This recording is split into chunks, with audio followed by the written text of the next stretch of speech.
আসসালামু আলাইকুম দর্শকবৃন্দ, গার্ডেন ফ্রেশ বাংলাদেশের নতুন ভিডিওতে আপনাদেরকে স্বাগতম। আজকে আমরা এসেছি মানিকগঞ্জের সিংগাইর থানার মানিকনগর গ্রামের কাছে ওয়াইজনগর গ্রামে। এটা মূলত চান্দুরা ইউনিয়নের মধ্যে পড়েছে। আমাদের কৃষক ভাই, আসলে উনি ব্যবসায়ী, মোহাম্মদ সোহেল ভাই, উনি স্কোয়াশ চাষ করেছেন। মোটামুটি প্রায় 56 শতক জমির উপরে উনি স্কোয়াশ করেছেন।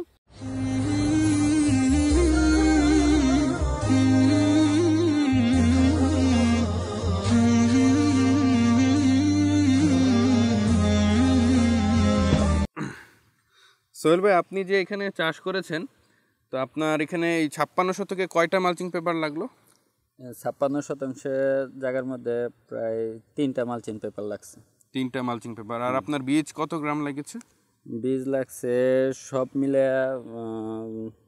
800 গ্রাম। 800 গ্রাম বীজ লেগেছে। আর মালচিং পেপার লেগেছে 3টা 56 শতকে, আপনারা জানতে পারলেন। এবং আপনি গাছ থেকে গাছের দূরত্ব কত দিয়েছেন আসলে? গাছ থেকে গাছের দূরত্ব 4 ফিট দেওয়া হয়েছে। আর পাশাপাশি বেড থেকে বেডের দূরত্ব 4 ফিট। আর গাছ থেকে গাছের দূরত্ব 18 ইঞ্চি, মানে 1.5 ফিট। 1.5 ফিট। মাদাগুলো প্রায় 2 ফিটের মতো লম্বা করেছেন আর কি, মানে নালাগুলো আর কি। হ্যাঁ, নালাগুলি 2 ফিট আর বেডগুলি 2 ফিট। বুঝতে পেরেছি, খুব সুন্দর হয়েছে। আপনারা হয়তো দেখেছেন যে ওনার কিন্তু স্কোয়াশগুলো আপনারা দেখতে পাচ্ছেন যে বেশ বড় হয়ে গিয়েছে এবং বাজারে যাবে। আপনার ধারণা আসলে কতখানি প্রথম ইয়েতে তুলতে পারবেন? আমার ধারণা এই 56 শতাংশ জায়গার মধ্যে প্রথম 2 থেকে 2.5 টন কাটতে পারবো প্রথম অবস্থায়। 2.5 টন। আপনি এখন এই মানিকগঞ্জে যে এখন যে বাজার চলতেছে আর কি, আপনার সিংগাইরে, সেখানে তো 20 টাকা করে দিচ্ছে। তাহলে আপনার কত উঠে আসতেছে? 2 টনে আপনার আসতেছে প্রায় 40,000 টাকা, 40 থেকে 50,000 টাকা উঠে আসতেছে। জি। 50,000 টাকা উঠলে আপনার খরচ কি উঠবে প্রথম ইয়েতে? না, প্রথম ইয়াতে চালানে উঠবে না, 2টাতে উঠতে পারে। 2টাতে উঠতে পারে আর কি, মানে দ্বিতীয় চালানে ইনশাল্লাহ আপনি খরচ উঠে যাবে এবং তারপরের চালানটাতে আপনি আসলে প্রফিট করবেন। আপনি আসলে এই 56 শতক জমি থেকে কিরকম লাভ আশা করতেছেন আর কি, খরচ বাদে? খরচ যা হয়েছে তার দ্বিগুণ লাভের আশা করা যায়। দ্বিগুণ লাভ আর কি। তো খরচ কিরকম হলো? খরচ মোটামুটি লাখখানিক টাকা হয়েছে। লাখখানিক টাকা। তো 3 লাখ টাকা উনি চাচ্ছেন যে উঠিয়ে নিয়ে আসতে, যেখানে তার 2 লাখ টাকার মতো লাভ থাকবে। আর স্কোয়াশগুলো কিন্তু মাশাআল্লাহ খুব সুন্দর, গাছগুলো অত্যন্ত সুন্দর, আপনারা দেখেছেন অলরেডি। আর এখানে চাষ করতে যে আপনার প্রতিকূলতা কি লেগেছে আর কি? প্রতিকূলতার মধ্যে প্রথম অবস্থায় যেরকম বীজতলা করতে একটু সমস্যা হয়েছিল, বৃষ্টির জন্য একটু সমস্যা হয়েছিল। তারপর বৃষ্টির আগে লাগানোর ইয়া ছিল, তা বৃষ্টি হয়ে গেল তার 2 দিন পরে আর কি লাগানো হয়েছে। এইখানে মূলত একটা সমস্যা হয়, লেবারের একটু সমস্যাটা হয়, লেবার পাওয়া যায় না আর কি। লেবারের একটু সমস্যা হয়। আর যাতায়াতের সুবিধা এত বেশি ভালো না, ঢাকার দিকে যাতায়াত করতে একটু অসুবিধা হয়। তারপরেও যারা দূর দূরান্তে করতেছে তাদের তুলনায় তো আপনি অনেক ভালো আছেন, একেবারে ঢাকার কাছে আর কি। আর আপনার যে ব্যবসা ছেড়ে এই জায়গায় আসার পিছনে আসলে মূল কারণটা কি? এই জায়গায় আসার মূল কারণ হচ্ছে আমার এক বন্ধু থেকে মালয়েশিয়া। তো উনি আর কি বারবার উদ্বুদ্ধ করছে কৃষিকাজের জন্য। কৃষিকাজ করলে মোটামুটি আর্থিক সচ্ছলতা আসতে পারে। মূলত আমি একটা বিজনেস করি, এটা হচ্ছে টেইলার্সের ব্যবসা, টেইলার্সের বিজনেস করি আমি। তো ওইটা দিয়ে আর কি ভালোই চলতেছিলাম, কিন্তু তারপরেও আর কি পাশাপাশি এটা করতে চাইতেছিলাম আর কি, বেকার সময়টা আর কি এদিকে কাজে লাগাইতে চাইতেছিলাম। কারণ টেইলার্সের ব্যবসার মধ্যে এত বেশি তো আর হয় না, সারাদিন কাজ থাকে না, যেটুক সময় কাজ থাকে হয়ে যায়। আমি 2-3 ঘন্টা কাজ করলে দোকানে হয়ে যায়, তারপরে বাকি সময়টা আর কি এদিকে কাজ করতে পারি। আপনারা দেখেছিলেন যে নরসিংদীতে আলামিন ভাইয়ের আমরা রকমেলন এবং তরমুজের প্রজেক্ট দেখিয়েছিলাম কিছুদিন আগে, সেখানে কিন্তু সেই ভাই কিন্তু টেইলার্সের ব্যবসায়ী। মজার একটা বিষয় হলো, এবং পাশাপাশি তিনি আসলে কৃষি দিকে ওনার সব ভালোবাসা ছিল কৃষির প্রতি। উনি ছাদ বাগান করতেন এবং পরবর্তীতে চিন্তা করলেন যে কেন আমি এখানে একটু চেষ্টা করে দেখবো না।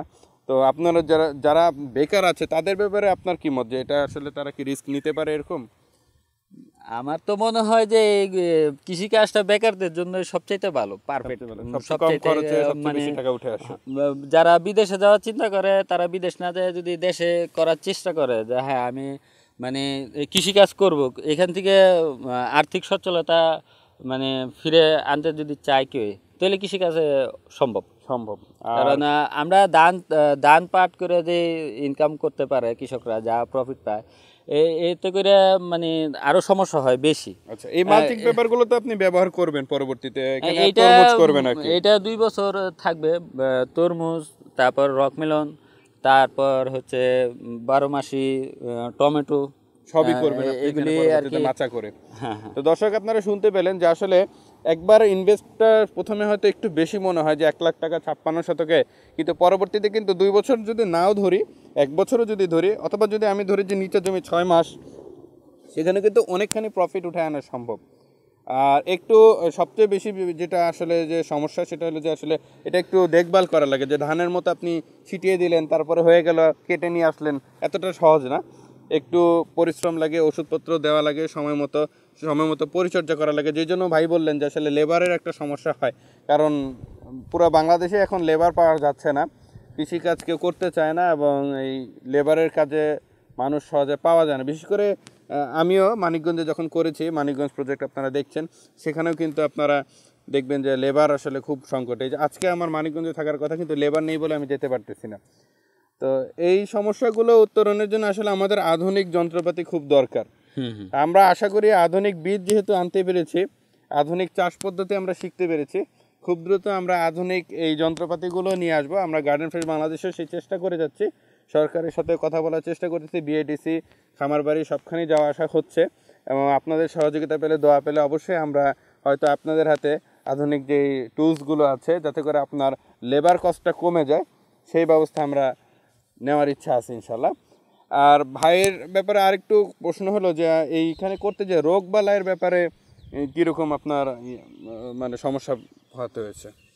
এইখানে স্কোয়াশ লাগানোর পর থেকে রোগবালাই কিছু না কিছু থাকতেই আছে, প্রতি সপ্তাহে রোগবালাই একটার পর একটা থাকেই। কিন্তু আমি তো ভাবছিলাম যে এই স্কোয়াশের তো এরকম কোনো রোগবালাই নাই, তো মোটামুটি রোগবালাই আছে, ভালো রোগবালাই আছে। তার মানে খুব সুন্দর পরিচর্যা লাগবে আর কি। গোড়া পচন আছে, তারপর আবার ফুল কেটে ফেলায় পোকে, এগুলির জন্য যে কুড়া দেওয়া হয়েছিল, বুঝতে পেরেছি, কুড়া টুরা এগুলি দেওয়া হয়েছিল। বুঝতে পেরেছি। তা মালচিং করে আপনার মনে হচ্ছে যে ভালো ফল পেয়েছেন নাকি? মালচিং করাতে অনেক ভালো হয়েছে, অনেক ভালো, মানে অনেক ভালো হয়েছে। মালচিং যদি না করতাম, আচ্ছা, তাহলে হয়তো এত ফলন আসতো না, আর এত মানে কম খরচে হইতো না। আপনার লেবার কস্ট কমে গেছে। আবার এই সিলভার কালারের কারণে কিন্তু আপনার পোকামাকড়গুলা সরে যাচ্ছে। অনেকেই বলেন যে আসলে মালচিং পেপার আর পলিথিন পেপার একই কিনা, বা আরেক ধরনের মালচিং পেপারের মতো পাওয়া যায় কালো পলিথিন, সেটা অনেকে বিছান, কিন্তু সেটাতে কিন্তু কাজ হয় না, ঘাসও আটকায় না, আর এই যে পোকামাকড় যে রিফ্লেক্ট করে চলে যাবে সেটাও হয় না, এবং মালচিং পেপার খুব দ্রুত ছিঁড়ে যায় ঘাস হওয়ার কারণে। তো আপনারা যদি ভালো মানের মালচিং পেপার চান, তবে গার্ডেন ফ্রেশ বাংলাদেশে অবশ্যই যোগাযোগ করবেন। আমরা সাশ্রয়ী মূল্যে সারা বাংলাদেশে মালচিং পেপার দিয়ে থাকি কুরিয়ারের মাধ্যমে, এবং আমরা চেষ্টা করতেছি আসলে বাংলাদেশে এটা উৎপাদন করা যায় কিনা। এর জন্য বিভিন্ন প্লাস্টিক কোম্পানির সাথে অলরেডি আমরা বসেছি, এবং সামনেও বসবো ইনশাল্লাহ।